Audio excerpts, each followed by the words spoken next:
ध्यान से सुनना माँ बहन, ये मत कहो प्रभु से मेरी मुश्किलें बड़ी है, इन मुश्किलों से कह दो, इन मुश्किलों से कह दो मेरा प्रभु बना है, इन मुश्किलों से कह दो मेरा प्रभु बना है, इन मुश्किलों से कह दो मेरा प्रभु बना है।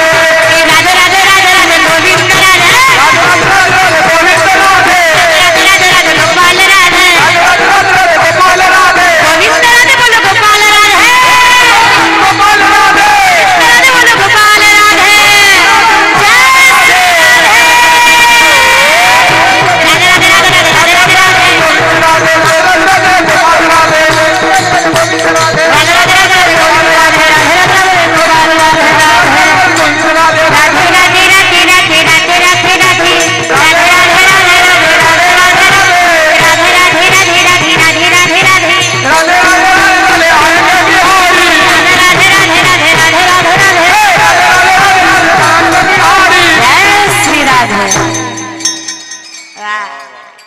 राधा समजून घ्या।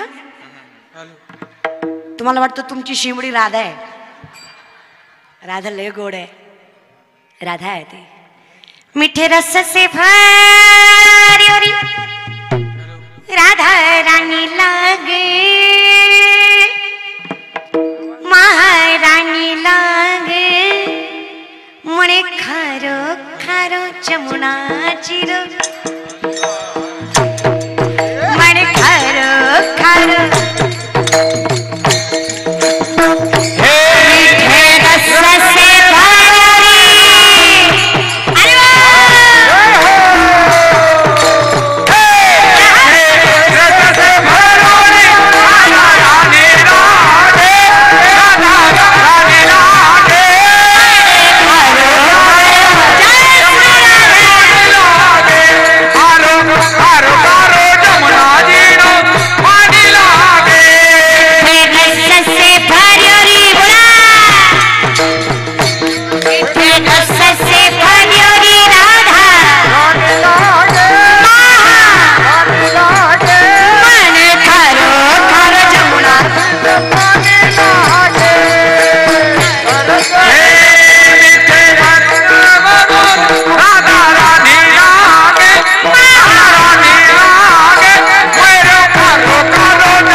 बरं झालं पाय मोकळे झालं तुमचं,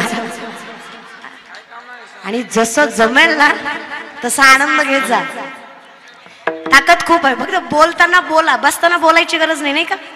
हा या विषयाकडे या, बोलत जा. झालं. विचार करा, हा आनंद किती पैशाने घेता येईल आणि किती पैशाने मोजता येईल? नाहीच की नाही. जीवनातलं सगळ्यात मोठं धन आहे. मी नाही सांगत, धर्मशास्त्र सांगतं. विपदो विपदो नेव संपदो नच संपदा विपदा विस्मन्नम विष्णू संपन्न नारायण स्मृती. विपत्ती म्हणजे विपत्ती नाही, संपत्ती म्हणजे संपत्ती नाही. भगवंताला विसरणं ही खरी विपत्ती आणि भगवंताच्या नामाचा आनंद घेणं ही सगळ्यात मोठी संपत्ती आहे. परमार्थ हे महाधन जोडी देवाचे चरण, देवाच्या जवळ अवघड. आणि खरं सांगा, इतका सुखाचा संसार असेल का कोणाचा? ज्ञानोबा तेच म्हणतात, आम्ही तुझ्याकडे यावं, तू आमचा संसार सुखाचा करावा. देव करतो, अर्थात करतो. 7 वर्षाची जणी जगाच्या मालकाला हाका मारते, वैकुंठ सोडून पांडुरंग येतो. कधी विचार केलाय माय काय ताकद असेल त्या नामात? इतकं गोड नाम आमच्या मुखात आहे. पांडुरंगा काय कमी आहे? जसं जमेल तसं. चला आता माझ्या कुठं पंढरपूर आहे? पंढरपूर कुठं आहे माझ्या? कुठल्या दिशेला आहे? इकडे आहे ना? ओके ना, राईट आहे ना? इकडे आहे माझ्या लेफ्टला ना. हा इकडे पंढरपूर आहे. मी पंढरीकडे तोंड करून 3 पावलं चालते. किती? मी पंढरपुराकडे तोंड करून 3 पावलं चालते. पंढरीचा पांडुरंग माझ्या घराकडे 47 पावलं चालतो. इतकं मन मोठं विठ्ठल. मग मला सांगा, मी त्याच्याकडे पोचायच्या आधी तो माझ्याकडे पोचलेला असतो. विचार करून सांगा, आपण केलेला संसार चांगला होईल का देवानं केलेला संसार चांगला होईल? आणि देवानं केलेला दुःखाचं होईल? लक्ष देऊ नाही का? लग्न नामदेवरायांचं, नवरी राजाई, वरमाय गोनाई, वरबाप दामूशेठ आणि लग्न लावायला ब्राह्मण पंढरीचा पांडुरंग असेल तर तो संसार परमार्थापेक्षा गोड असेल. अगदी सगळं करा, फक्त सगळं करताना ज्याच्यामुळं होतंय त्याचं नाव घ्यायला विसरायचं. अगदी सामर्थ्याने. मग आम्ही म्हणलं ज्ञानोबराय हे कसं काय शक्य आहे? ज्ञानोबराय म्हणले तुझ्यामुळंच शक्य आहे. मी जे म्हणतोय ते कोणामुळे म्हणतोय? तुझ्या विश्वासावर म्हणतोय. मला माहित आहे मी बोलणार आणि तू करणार. म्हणून तर अवघाची संसार सुखाचा करीन, आनंदे भरीन तिन्ही लोक, जाईन की माये या पंढरपुरा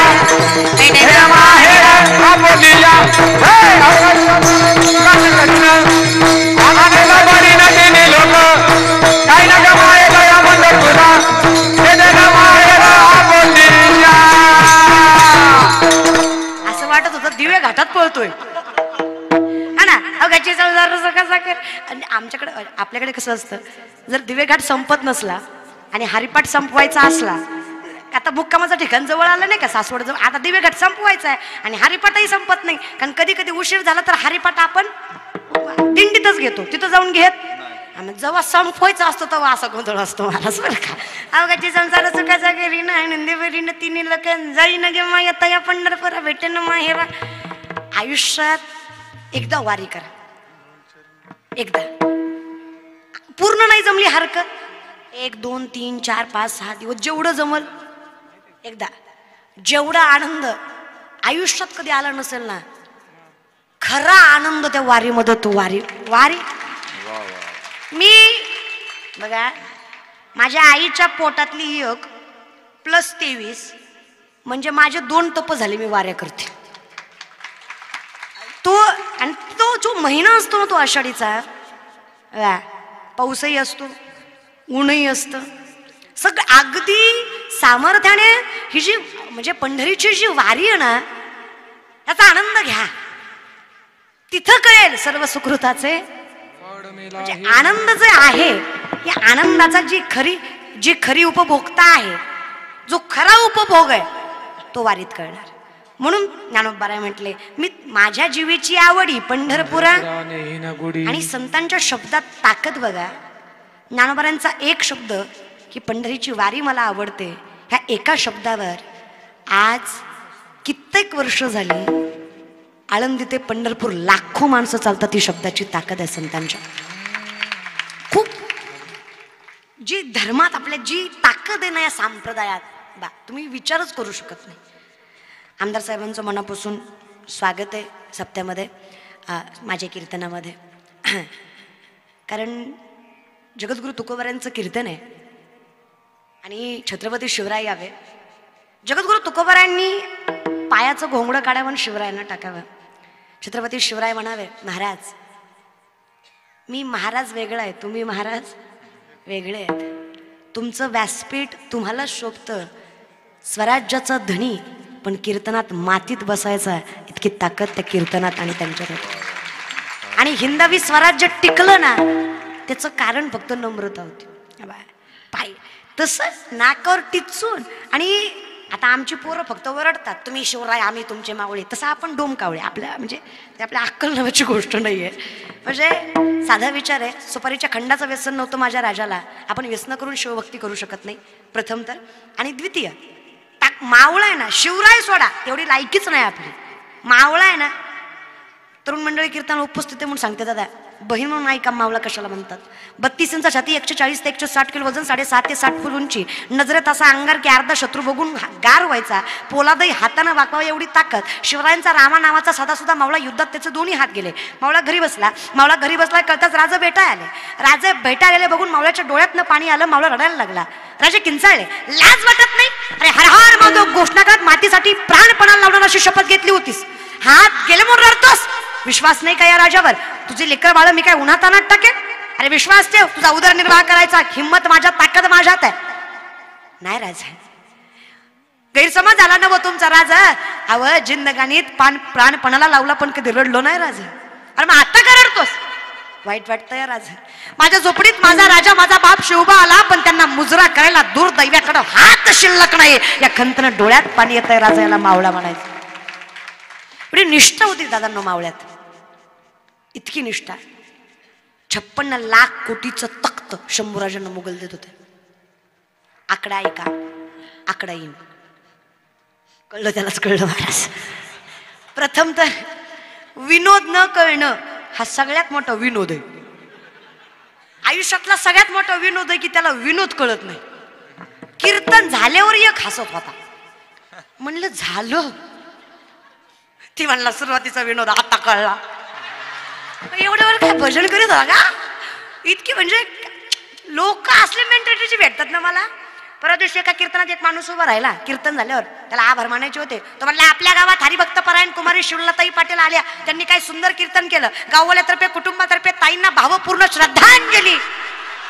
म्हणलं मी हे, अरे दादा मी हे आहे ना अजून. त्याला आभार मानायचे होते. व्यासपीठ अशी गोष्ट आहे ना, अशी किती चांगला माणूस असला ना तरी अशी कुकूच काही होतं ना, पाय तडतडतात महाराज, ताकद. आणि आमच्यासारखी एवढी बारकी बारकी लेकरं पण सामर्थ्याने व्यासपीठ सांभाळतात. हे सगळी माणसं ताब्यात घेतात, ही कृपा पांडुरंगाची आहे. तुम्हाला वाटतंय कीर्तन मी करतेय, पण तुम्हाला हे कळलं पाहिजे की करून घेणारा. 5 मिनिटं महाभारतात जाऊ, लगेच भारतात येऊ. आपलं संपत आलंय महाराज. Just 5 minutes. महाभारतात गेले, द्रोणाचार्यांनी चक्रव्यूह वाकलंय. सगळ्यात बुद्धिवान द्रोणाचार्य, चक्रव्यूह वाकलंय. 7 मंडल आहेत त्याच्यामध्ये. 7 मंडल पार करून केंद्रबिंदूपर्यंत पोहोचायचं आणि सगळं ते तोडून माघारी यायचं आहे. अर्जुन म्हणला मी जाऊ का? द्रोणाचार्य म्हटले तुम्ही जाताय का? त्याला भारी वाटलं. पण धर्मराजा म्हटले तुम्ही जाऊ नका, तुम्ही आत गेलात तर बाहेरचं युद्ध हारलं जाईल. मग अभिमन्यू म्हणला मी जाऊ का? अभिमन्यू अर्जुनाचा हुशार की तुम्ही उगच बोलवलं, मला जमतंय तुम्हाला महाराज बरं का. ते असे म्हणते अर्जुनाचा पोरगा अभिमन्यू. पण त्याला त्याच्या आईनं फक्त आत जायचं शिकवलं नव्हतं, वाचलं होतं, ऐकलं होतं कधी. पण त्याची माय बाहेर यायचं ऐकताना झोपली होती.